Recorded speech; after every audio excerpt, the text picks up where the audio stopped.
नमस्कार. मी Shridhar Kulkarni, MP registered mutual fund distributor, ARN number 1764. आज आपल्याला भारतीय शेअर बाजारात काय घडामोडी घडल्या या संदर्भात थोडक्यात माहिती सांगणार आहे. आज आठवड्याच्या पहिल्या कामकाजाच्या दिवशी शेअर मार्केटमध्ये सकाळी तेजी होती आणि दिवसभर तेजी वाढतच होती. आज मार्केट बंद होताना सेन्सेक्स हा 521 पॉईंटने वाढून 78,285 वर बंद झालेला आहे. निफ्टी हा 159 पॉईंटने वाढून 24,430 वर बंद झालेला आहे.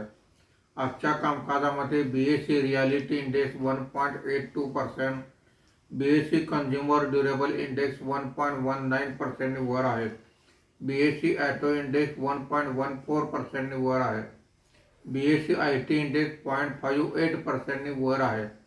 आजच्या कामकाजामध्ये निफ्टीमध्ये वाढलेले मुख्य शेअर्स पुढीलप्रमाणे: HDFC bank 3.60%, Hindalco 2.85%, Bajaj auto 2.57%, ONGC 2.55% अशी वाढ आहे.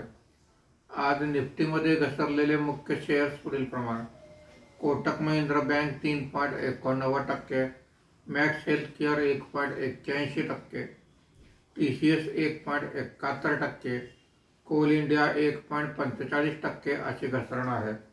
आज FIIने 243 कोटी रुपयांची आणि देशी वित्तीय संस्थांनी 3791 कोटी रुपयांची खरेदी केलेली आहे. रुपयाच्या दरात 19 पैशाची घसरण झाली असून मार्केट बंद होताना रुपयाचा दर हा 95.40 रुपये प्रति डॉलर असा होता. धन्यवाद.